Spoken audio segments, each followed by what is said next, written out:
نحمده ونصلي على رسوله الكريم اما بعد فاعوذ بالله من الشيطان الرجيم بسم الله الرحمن الرحيم رب اشرح لي صدري ويسر لي امري واحلل عقدة من لساني يفقهوا قولي یا ایھا الذین آمنوا، اے لوگو جو ایمان لائے ہو، اذا تداینتم بدین، جب تم آپس میں قرض کا لین دین کرو، الی اجل مسمی، کسی مقرر مدت کے لیے، فاکتبوہ، تو اس کو لکھ لیا کرو۔ یہ آیت دین کہلاتی ہے اور قرآن پاک کی سب سے طویل آیت ہے۔ اس سے پہلے آیت الکرسی گزری تھی، وہ آیت سب سے بڑی آیت ہے۔ بڑی سے مراد وہاں رتبے کے اعتبار سے، معنی کے اعتبار سے، اور آیت دین سب سے لمبی آیت ہے، طویل آیت ہے۔ اس سے پیچھے انفاق فی سبیل اللہ کی بات ہوئی کہ اللہ کی راہ میں خرچ کرو، یعنی صدقہ خیرات دیا کرو۔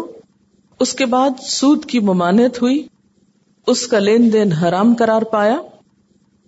تو پھر سوال یہ پیدا ہوا کہ اگر کوئی شخص صدقہ نہیں دے سکتا اور سود بھی منع ہے تو پھر ضروریات کیسے پوری کی جائیں؟ تو اس کے لیے پھر قرضوں کی ضرورت پیش آئی۔ تو یہاں پر قرض کے لین دین اور اس کے اصول ضابطے بتائے گئے کہ جب قرض کا لین دین کرو تم تو کیا کچھ کرو۔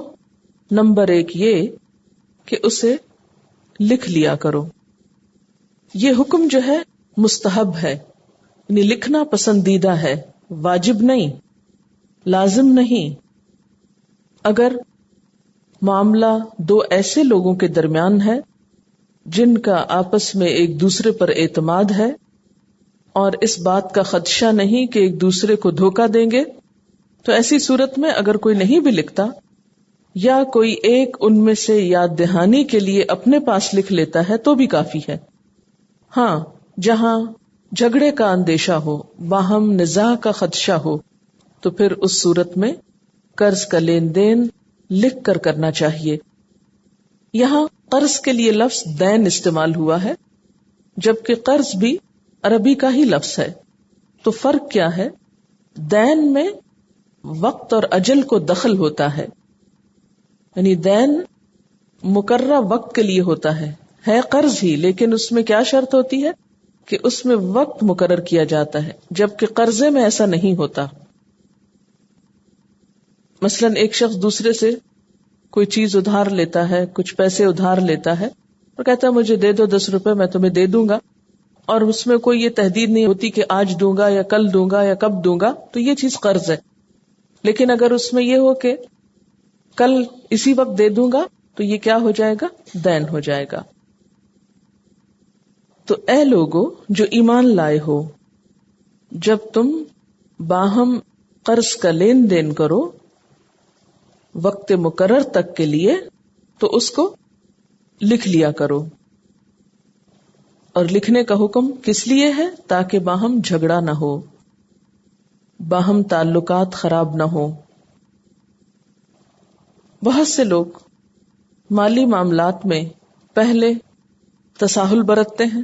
تساہل کا کیا معنی ہے؟ سستی۔ اچھا کوئی بات نہیں، کون سی بے اعتمادی کی بات ہے، یا اندھا اعتماد کرتے ہیں، اور بعد میں بڑے بڑے اچھے تعلقات، باہم دوستیاں ختم ہو کر رہ جاتی ہیں جب ایسے اعتماد ٹوٹتے ہیں۔ تو اللہ تعالیٰ نے جو حکم ہم کو دیے ہیں وہ ہماری ہی بھلائی کے لیے ہیں۔ بسا اوقات لین دین کرتے وقت تو بہت محبت کا اظہار کیا جاتا ہے، لیکن جب ایک شخص دوسرے کی بات پہ پورا نہیں اترتا یا مثلا قرض نہیں لوٹاتا تو دوسرے کی عزت لوٹنے اور دوسرے کو بدنام کرنے اور اس کو ستانے میں بھی کوئی کسر اٹھا نہیں رکھی جاتی۔ تو بعد کی ایسی بدمزگیوں اور تعلقات کی خرابیوں سے بچنے کے لیے کیا ضروری ہے کہ وقت کے تعین کے ساتھ قرض لکھا جائے۔ اب لکھنے کا طریقہ بتایا گیا. وَلْيَكْتُبْ، اور چاہیے کہ لکھے، بینکم، تمہارے درمیان. تمہارے سے مراد یہاں کون ہے؟ قرض لینے اور دینے والے کے درمیان. کاتبن، لکھنے والا، بالعدل، انصاف کے ساتھ. یعنی کاتب کو کسی کی طرفداری نہیں کرنی چاہیے، اسے پروفیشنلی اپنا کام کر دینا چاہیے. یہاں وہ کسی ایک کا ساتھ دینے اور کسی دوسرے پہ زیادتی کرنے کا مرتکب نہ ہو، کیونکہ اللہ کے ہاں کوئی کسی کے کام نہ آئے گا. آج دنیا میں ہم اگر کسی انسان کے لیے کسی دوسرے پر ظلم کرتے ہیں یا کسی دوسرے کی حق تلفی کرتے ہیں کسی ایک کی خاطر، تو کل وہ ہمیں چھڑا نہ سکے گا. اس لیے عدل و انصاف کا تقاضا ملحوظ خاطر رہے. وَلَا يَأْبَ كَاتِبٌ أَن يَكْتُبَ، اور کاتب کو لکھنے سے انکار نہیں کرنا چاہیے. کما علمہ اللہ، جیسا کہ اللہ نے اس کو سکھایا ہے. لکھنا اور لکھنے کی صلاحیت کا ہونا اللہ کی ایک بہت بڑی نعمت ہے. اس نعمت کا شکر ادا کرنا چاہیے، اس کا حق ادا کرنا چاہیے. اور وہ کیسے؟ کہ جب کوئی انسان اس چیز کا ضرورت مند ہو تو اس کی ضرورت کو پورا کر دیا جائے. اور پھر خاص طور پر یہ جو بات کی گئی کہ علمہ اللہ، جیسے اللہ نے اس کو علم دیا ہے. اس سے ایک بات یہ بھی پتہ چلتی ہے کہ فن کتابت کی اصل اللہ تعالی کی طرف لوٹتی ہے. یہ علم اس نے بندوں پر ایک طرح سے الہام کیا ہے، یہ اسی کی دی ہوئی ایک صلاحیت ہے جسے بندے استعمال کرتے ہیں. اس لیے اگر کسی کو لکھنا آتا ہے، لکھنے کا ماہر ہے، کیونکہ ہر شخص کے پاس یہ صلاحیت نہیں ہوتی، تو اسے اس پر کوئی ناز نہیں ہونا چاہیے، کوئی تکبر نہیں ہونا چاہیے، بلکہ اسے اس پر شکر گزار ہونا چاہیے کہ اللہ تعالیٰ نے مجھ پر احسان کیا ہے. جس طرح پیچھے مال والوں کو حکم تھا کہ وہ اپنے مال میں دوسروں کو شریک کریں اور دوسروں کو فائدہ پہنچائیں، یہاں علم والوں کو ایک طرح سے حکم دیا جا رہا ہے کہ وہ اپنے علم سے دوسروں کو فائدہ پہنچائیں اور ضرورت کے وقت ان کے کام آئیں. فَلْيَكْتُبْ، چاہیے کہ لکھے، یعنی اسے لکھنے کا ایک طرح سے حکم دیا جا رہا ہے کہ بغیر کسی شرعی عذر کے لکھنے سے انکار نہ کیا جائے. وَلْيُمْلِلْ، اور چاہیے کہ املا کرائے. املل یملل، املال، لکھوانا. املا یملی، املا بھی کہا گیا ہے. املا کا لفظ اردو میں بھی استعمال ہوتا ہے. کیا معنی ہوتا ہے؟ لکھوانا، ڈکٹیٹ کرانا. اصل میں املا کا مطلب ہوتا ہے ملول کرنا، کسی پر بوجھ ڈالنا. تو جب کاتب پر کتابت کا بوجھ ڈالا جاتا ہے تو ایک طرح سے اس کو ملول کیا جاتا ہے. ملول کس کو کہتے ہیں؟ بادر کرنا کسی. تو اس سے یہ لفظ نکلا ہے. تو وَلْيُمْلِلْ، چاہیے کہ لکھوائے، یعنی ایک شخص بولے اور دوسرا لکھے. الذی، وہ شخص. املا کون کرائے، لکھوائے کون؟ اب اللہ تعالیٰ نے اس کو بھی آئیڈینٹیفائی کر دیا. الذی علیہ الحق، جس پر حق ہے یا جس کے ذمہ حق ہے، یعنی مقروض شخص. ولیتق اللہ، اور چاہیے کہ ڈرے اللہ سے. ربہ، جو اس کا رب ہے. یعنی مقروض کو لکھواتے وقت تقوی اختیار کرنا چاہیے، اللہ سے ڈرنا چاہیے. ولا یبخس منہ شیئا، اور نہ کمی کرے اس میں سے کچھ بھی. یعنی لکھواتے ہوئے کم نہ لکھوائے، پورا پورا لکھوائے. کم کیوں لکھوا سکتا ہے وہ؟ تاکہ دینا کم پڑے، بعد میں ادائیگی کم کی کرنی پڑے. فرمائے نہیں، کم نہیں لکھوائے. یبخس کا لفظ بے خے سین سے ہے. بخش، کسی کے حق میں کمی کرنا، اچھی چیز کی بجائے کم تر چیز دینا، یا پوری کی بجائے تھوڑی دینا. تو یبخس کیا ہے؟ اچھی کی بجائے کمتر چیز یا پوری کے بجائے تھوڑی چیز دینا، کسی کے حق میں کمی کر دینا. تو اس میں تعداد میں کمی بھی ہو سکتی ہے اور کوالٹی کو بھی کم و بیش لکھوایا جا سکتا ہے. تو اس لیے فرمایا کہ کسی بھی چیز میں کمی نہ کرنا. فَإِن كَانَ، پھر اگر ہو، الذی، وہ شخص، کون شخص؟ علیہ الحق، جس پر حق ہے، یعنی قرض لینے والا، سفیہن، بے وقوف، او ضعیفن، یا کمزور، یعنی کم عقل ہے یا کمزور ہے. کمزور سے مراد کیا ہو سکتا ہے؟ مثلا بیمار ہے، بول ہی نہیں سکتا، اتنی کمزوری ہے اس کو، کوئی ذہن پہ زور ڈال ہی نہیں سکتا. یا پھر ضعیفن سے مراد بڑھاپے کی کمزوری ہے. یا پھر او لا یستطیع ان یمل ہوا، یا نہیں وہ استطاعت رکھتا کہ وہ املا کرائے. کیوں نہیں استطاعت رکھتا؟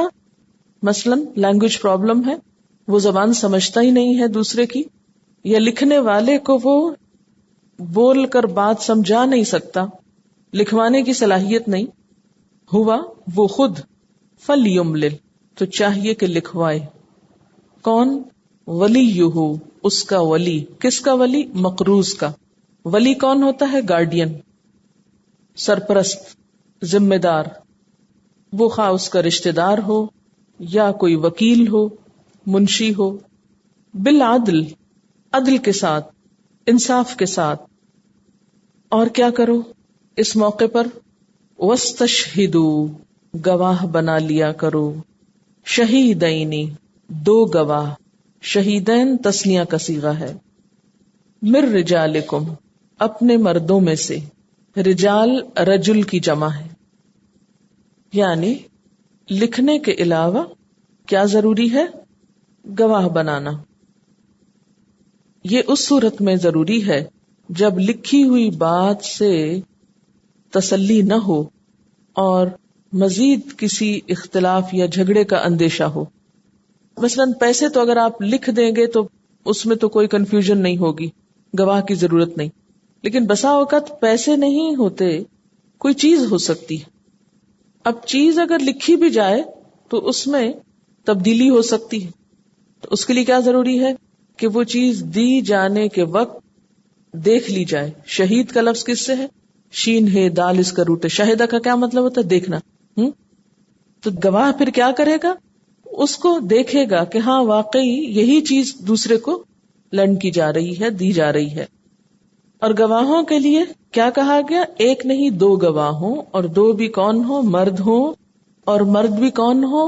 من رجالکم، تم میں سے ہو، یعنی مسلمان ہوں. اور اگر مرد نہ ہو، فَإِن لَّمْ يَكُونَا رَجُلَيْنِ، پھر اگر دو مرد نہ ہو، فَرَجُلٌ، تو ایک مرد کافی ہے. وَامْرَأَتَانِ، اور دو عورتیں ہو جائیں. اور یہ سارے گواہ کون؟ ممن، ان میں سے جو، ترضون، تم پسند کرتے ہو، تم راضی ہو، من الشہداء، گواہوں میں سے. اب یہاں گواہ کی ایک تیسری صفت بتائی گئی کہ جنہیں تم پسند کرتے ہو، جن پر تمہارا دل ٹھہرتا ہو. اور اگر ایسا موقع ہو کہ جہاں مسلمان پسندیدہ گواہ نہ بھی ہو تو یہ کہا گیا ہے کہ پھر جو بھی میسر ہو ان سے گواہی لی جا سکتی ہے یا انہیں گواہ بنایا جا سکتا ہے. اور دو عورتوں کی بات کیوں کی گئی؟ ان تضل، کہ بھٹک جائے، مبادا کہ بھول جائے. بھٹکنے سے مراد یہاں کیا ہے؟ بھولنا. دواد لام لام ہوتا ہے صحیح راستے یا صحیح موقف سے ہٹ جانا، بھول جانا. کون؟ احداہما، ان دونوں میں سے ایک. فتذکر، تو یاد دہانی کرا دے، ذال کافرے سے، بھولی ہوئی بات کو یاد دلا دے. احداہما الاخری، ان دو میں سے دوسری. احدا پہلی اور اخری دوسری.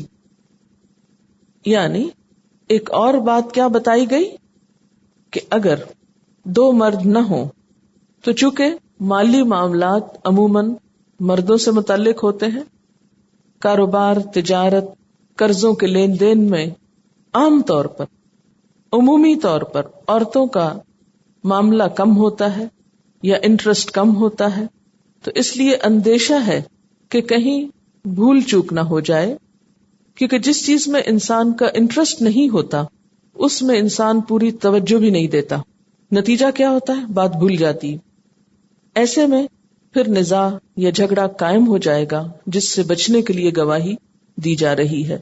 اس لیے کیا حکم ہے کہ 2 عورتیں ہو جائیں، 2 ایک دوسرے کو سپورٹ کرنے کے لیے، ایک دوسرے کی مدد کے لیے۔ ویسے تو ایک ہی عورت کی گواہی ہوگی، لیکن اگر ایک بھولے گی تو دوسری کو یاد کرانا ہوگا، یعنی دوسری صرف سپورٹ کے لیے ہوگی۔ اب یہاں پر ایک اور بات بھی ہے کہ بسا اوقات ایسی صورت ہوتی ہے کہ کوئی بھی گواہ نہیں ہوتا، تو کیا کیا جائے؟ اس میں ایک بہت دلچسپ واقعہ آتا ہے حدیث کی کتابوں میں۔ بنی اسرائیل کے ایک شخص نے دوسرے سے 1000 دینار ادھار مانگے۔ اس نے کہا گواہ لاؤ۔ جواب دیا خدا کی گواہی کافی ہے۔ دینے والا بولا تو نے سچ کہا، یعنی خدا کی گواہی کافی ہے۔ پھر کہنے لگا ضمانت لاؤ۔ کہا خدا کی ضمانت کافی ہے۔ اس نے کہا تو نے سچ کہا۔ ادائیگی کی میعاد مقرر ہو گئی اور اس نے 1000 دینار گن کر اسے دے دیے، یعنی مانگنے والے۔ پھر اس نے سمندر کا سفر کیا اور اپنے کام سے فارغ ہوا۔ جب میعاد پوری ہونے کو آئی تو یہ سمندر کے کنارے آیا، یعنی لے کر قرضہ سمندر پار چلا گیا۔ جس بزنس یا جس کام کے لیے گیا تھا وہ وہاں پر جا کر کیا، تو اتنے میں کیا ہوا کہ قرض کی ادائیگی کا وقت آ گیا۔ وہ سمندر کے کنارے آ کے پھر رک گیا کہ کوئی جہاز یا کشتی ہو تو اس میں بیٹھ کر واپس جاؤں اور جس نے قرض دیا ہے اس کو اس کی امانت لوٹاؤں۔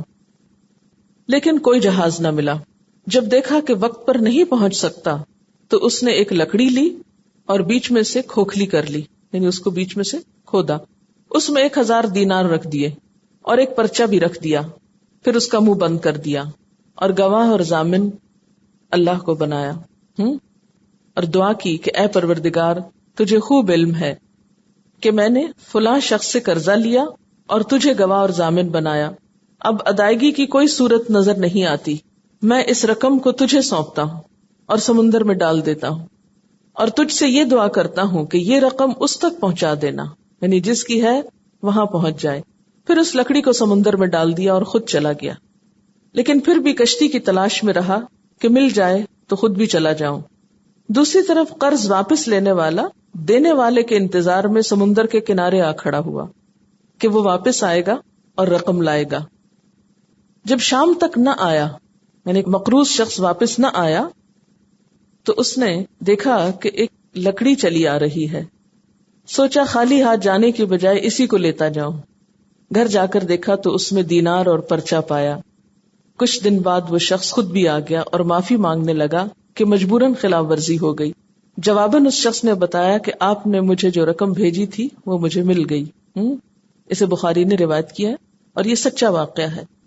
اس سے یہ بات پتہ چلتی ہے کہ اگر کوئی شخص نیک نیتی کے ساتھ کوئی کام کرتا ہے تو اللہ تعالیٰ کی مدد اس کے شامل حال ہو جاتی، اور خصوصی طور پر جس کام میں وہ اللہ کو ضامن بناتا ہے اور سچے دل سے بناتا ہے۔ ایک ہوتا ہے نا کہ بس دوسرے سے کچھ لوٹنے کے لیے اور بہانہ کرنے کے لیے اور جان چھڑانے کے لیے اللہ کا نام لے دیا تاکہ دوسرا مطمئن ہو جائے، اور جو کام نہ کرنا ہو اس پر انشاءاللہ کہہ دیا، اور ایک کیا ہے پوری نیت کے ساتھ۔ تو پھر اللہ تعالیٰ ایسے اسباب بھی پیدا کرتے ہیں کہ انسان کا کیا ہوا وعدہ پورا ہو جائے۔ ایسے لوگوں کے لیے جو سچے دل سے اللہ پہ بھروسہ کرتے ہیں ان کے لیے غیبی مدد آتی، کیونکہ وہ اللہ کے وفادار ہوتے ہیں نا، تو کائنات ان کی وفادار ہو جاتی، پھر حالات اور ماحول ان کے ہو جاتے ہیں، کیونکہ یہ سب کچھ اللہ کا ہے نا۔ پھر اللہ تعالیٰ ان سب چیزوں کو کیا حکم دیتا ہے کہ اس شخص کی مدد کرو۔ اور جیسے بات ہے نا کہ خیر کے معلم کے لیے کائنات کی ہر چیز حتیٰ کہ سمندر کی مچھلیاں بھی دعا کرتی، یعنی ان سب کو اس شخص سے محبت ہو جاتی۔ تو اس سے پتہ کیا چلتا ہے کہ ہم سب کو کوئی بھی کام کرتے وقت اور خصوصاً انسانوں سے معاملہ کرتے وقت اپنی نیت کو صرف اللہ کے لیے خالص کر لینا چاہیے۔ تو اس سے کیا ہوگا؟ سارے معاملات خود بخود درست ہو جائیں گے۔ بعض اوقات آپ کسی کو 100 یقین دہانی کراتے ہیں اپنی سچائی کی، اپنی خیر خواہی کی، لیکن دوسرا نہیں مانتا، تو ایسے میں انسان بہت بد دل ہوتا ہے، دل ٹوٹتا ہے اس کا. تو بد دل نہیں ہونا چاہیے. کیا سوچنا چاہیے کہ دل اللہ کے ہاتھ میں ہے، میں نیک نیت ہوں، میری نیک نیتی اللہ تعالیٰ دوسرے کو خود سمجھا دے گا، خود سمجھا دے گا، اور بے فکر ہو جانا چاہیے. تو وَاسْتَشْهِدُوا شَهِيدَيْنِ مِن رِّجَالِكُمْ فَإِن لَّمْ يَكُونَا رَجُلَيْنِ فَرَجُلٌ وَامْرَأَتَانِ مِمَّن تَرْضَوْنَ مِنَ الشُّهَدَاءِ أَن تَضِلَّ إِحْدَاهُمَا فَتُذَكِّرَ إِحْدَاهُمَا الْأُخْرَى. بنیادی طور پر یہاں 2 مردوں کی گواہی ہے، لیکن اگر مرد نہ ہو تو 1 مرد اور 2 عورتیں. کچھ معاملات ایسے ہیں کہ جس میں 2 نہیں 4 کی گواہی ہوتی ہے. مثلا زنا اور قذف کے لیے 4 مردوں کی گواہی ضروری ہے. چوری، نکاح اور طلاق کے لیے 2 مردوں کی گواہی چاہیے. پھر اسی طرح چاند دیکھنے کے لیے، رؤیت ہلال کے لیے 1 مسلمان کی گواہی کافی. پھر اسی طرح رضاعت کے ثبوت کے لیے یا نسب کے ثبوت کے لیے کہ کون بچہ کس کا ہے، 1 عورت کی گواہی بھی کافی ہے. اس معاملے میں بعض لوگوں کو بہت اعتراض ہوتا ہے کہ یہاں عورتوں کی آدھی گواہی کہی گئی ہے. بات یہ ہے کہ یہاں بنیادی طور پر تو 1 مرد کے مقابلے میں 1 عورت ہی گواہی دے گی. 2 عورتیں اکٹھی کورس میں گواہی نہیں دیں گی، اکٹھے بول کر گواہی نہیں دیں گی. کیا کہا گیا کہ 1 دے گی گواہی، اگر بھول جائے گی تو دوسری یاد کرائے گی. تو یہاں دوسری عورت بطور مددگار کے ہے، سہولت کے لیے ہے. پھر یہ بھی یاد رکھیے کہ یہاں حقوق اور فرائض کی بات نہیں ہو رہی، کیونکہ بہت سے لوگوں نے اس بات کو بنیاد بنا کر بہت ناروا باتیں بھی کی جو کسی مسلمان کے لیے زیبا نہیں. مثلاً کیا کہا کہ اگر ہماری گواہی آدھی ہے، اول تو یہ کہ گواہی آدھی کہیں نہیں جا رہی، یہاں گواہی پوری ہی ہے. دوسری تو سہولت کی بات ہے، تو کہا گیا کہ ہماری پھر نمازیں بھی آدھی ہونی چاہیے، 5 کی بجائے ہم کو 2.5 نمازیں ہونی چاہیے، اور روزے ہمارے 15 ہونے چاہیے، اور حج ہمارا آدھا ہونا چاہیے. یہ سب باتیں جو ہیں یہ ایسی باتیں ہیں کہ جن کے پیچھے کوئی لاجک نہیں بنتی. ہم کس سے شکوہ کر رہے ہیں، کس سے گلہ کر رہے ہیں؟ اللہ تعالیٰ ہماری سہولت کے لیے ہمیں ایک مددگار فراہم کر رہا ہے، کیونکہ عموماً دیکھا گیا اور کوئی بھی قانون عمومی حالت کو سامنے رکھ کے بنایا جاتا ہے، نہ کہ صرف چند خواص ذہین لوگوں کو سامنے رکھ کے. عمومی طور پر دیکھا گیا ہے کہ عورت اپنے کاموں میں تنہا کام کرنے کی بجائے دوسرے کی سپورٹ اور ہیلپ کے ساتھ یا مدد کے ساتھ کام کرنے کو آسان سمجھتی. پھر ایک اور بات یہ ہے کہ چونکہ یہ حساب کتاب کا معاملہ ہے تو میجورٹی عورتوں کی بازار کے لین دین اور قرضوں کے لین دین نہیں کرتی. کہیں کہیں کا دکا ضرورت پڑ جاتی ہے. تو جب قانون کوئی بنتا ہے یا حکم دیا جاتا ہے تو اس بنیاد پر کہ اس کے متعلقین کون ہیں اور میجورٹی کا حال کیا ہے. تو چونکہ مردوں کا کام ہے اس لیے اس معاملے میں مردوں کی گواہی کو ترجیح دی گئی. جہاں عورت کا معاملہ ہے، گھریلو معاملات ہے، وہاں مرد کی گواہی لی ہی نہیں گئی، وہاں صرف عورت کی گواہی اور 1 عورت کی بھی کافی سمجھی گئی. تو یہاں نہ تو عورت کو کسی حق سے محروم کیا جا رہا ہے، کیونکہ گواہی دینا کوئی حق نہیں. گواہی کیا ہے؟ دراصل ایک ذمہ داری ہے، ایک بوجھ ہے. تو ایک ذمہ داری کی ادائیگی میں اگر دوسرے کو مددگار بنا دیا جائے تو یہ تو احسان ہے اللہ تعالیٰ کا، نہ کہ کوئی زیادتی. آپ سوچیں کہ اگر یہ کہا جاتا کہ نہیں اس میں صرف 1 عورت گواہی دے گی، یا یہ کہا جاتا کہ عورتوں کی گواہی کافی ہے، تو اس میں کون سی خوشی کی بات تھی، یا کون سا کوئی کسی انعام کے ملنے کی بات ہے یا کچھ حاصل ہونے کی بات ہے. پھر اسی طرح ہم دیکھتے ہیں کہ عورت پر جو مختلف کیفیات آتی ہیں، حیض، نفاس، حمل اور وضع حمل کی، بچے کی ولادت کے جو مرحلے آتے ہیں، ان سب میں بھی عورت کے اوپر ایسی کیفیات آتی ہیں کہ بسا اوقات ان مخصوص دنوں میں وہ بھولنے لگتی ہے. یعنی اس کا تعلق چونکہ نسیان سے ہے، تو نسیان یا بھولنا کیا ہے؟ عورت کی مخصوص حالت کی وجہ سے، اور یہ اس کے لیے کوئی عیب نہیں یا کوتاہی نہیں. یہ کیا ہے؟ اس کے اوپر اللہ تعالیٰ نے ایک اور بہت بڑی ذمہ داری ڈالی، تو اس کو اس ذمہ داری سے ریلیف دیا جا رہا ہے. پھر اسی طرح یہ ہے کہ ان تمام حالتوں میں عورت کے جو موڈز چینج ہوتے ہیں یا ذہنی اور جسمانی کیفیت تبدیل ہوتی ہے، تو ان مخصوص حالات کو سامنے رکھتے ہوئے ایک آسانی پیدا کی گئی. اچھا، ایک بات اور یاد رکھیے کہ گواہوں کی ضرورت کب پڑتی، یعنی ویسے تو لکھا ہوا معاملہ ہے، اگر لکھے ہوئے معاملے پر ہی بات بن جائے تو کسی اور گواہ کی ضرورت ہی نہیں. گواہ وہاں چاہیے ہوتے ہیں جہاں جھگڑے کا اندیشہ ہوتا ہے یا کسی چیز میں تبدیلی کا ڈر ہوتا ہے. تو ایسے میں گواہ پر ایک ذمہ داری عائد ہوتی ہے، اس کو گواہی کے لیے عدالت میں جانا پڑتا ہے. یعنی گواہ گھر میں نہیں ہوتے، یہ گواہ پھر عدالت میں جاتے ہیں. اب اگر کسی کو عدالت میں جانا پڑتا ہے تو کیا فرمایا گیا؟ وَلَا يَأْبَ الشُّهَدَاءُ، اور نہ انکار کریں گواہ. ابا، کسی بات کو تسلیم نہ کرنا، اڑ جانا، مکروہ جاننا، ناپسند کرنا، کسی چیز سے ناخوش ہونا. وَلَا يَأْبَ الشُّهَدَاءُ، اور گواہ نہ اڑ جائیں، نہ انکار کریں، نہ ناخوش ہوں. اذا ما دعوا، جب وہ بلائے جائیں. گواہوں کو جب گواہی کے لیے بلایا جائے تو وہ کیا نہ کریں؟ ناپسندیدگی کا اظہار نہ کریں کہ یہ کیا مصیبت ہے. تو اس سے کیا پتہ چلتا ہے کہ گواہی دینا کوئی تفریح کا کام نہیں، کسی انعام کے ملنے کے لیے بلایا جانا نہیں، بلکہ ایک مشکل کام ہے جس میں انسان کا وقت بھی لگتا ہے، ایفرٹ بھی لگتی ہے، دماغ پہ زور دینا پڑتا ہے. تو اس میں عورت کو کس حق سے آخر محروم کیا گیا کہ ہم اتنے ناراض ہیں کہ 2 کی بات کیوں کر دی گئی؟ یہ پھر ہماری ناسمجھی ہی ہے جس کا ہم ثبوت دے رہے ہیں یہ کہہ کے وَلَا يَأْبَ الشُّهَدَاءُ، اور نہ انکار کریں گواہ اذا ما دعوا، جب بھی وہ بلائے جائیں. وَلَا تَسْأَمُوا، اور نہ تم سستی کرو، ان تکتبوہ، کہ تم لکھو اس کو، یعنی لکھنے میں سستی نہ کرو. صغیراً او کبیراً، چھوٹا ہو یا بڑا ہو، معاملہ چھوٹا ہو یا بڑا ہو، الی اجلہ، اس کی مدت تک. یعنی مدت کو بیچ میں ضرور مینشن کرنا، کیونکہ اکثر جھگڑے ہوتے ہی اس وجہ سے ہیں کہ مقرر وقت پر پیسے نہیں لوٹائے گئے. تسأمو کا لفظ جو ہے سین حمزہ میم سے ہے. سأم کہتے ہیں اکتاہٹ کو، ملول ہونا، اکتانا، کاہلی برتنا، بوریت کے معنی میں بھی آپ لے سکتے ہیں. تو نہ بوریت محسوس کریں یا نہ اکتائیں کہ اسے لکھ لیں. یعنی لکھنے میں ان کو اکتانا نہیں چاہیے، سستی کا ثبوت نہیں دینا چاہیے. وآخر دعوانا ان الحمد للہ رب العالمین. سبحانک اللہم وبحمدک نشہد ان لا الہ الا انت نستغفرک ونتوب الیک. والسلام علیکم ورحمۃ اللہ وبرکاتہ.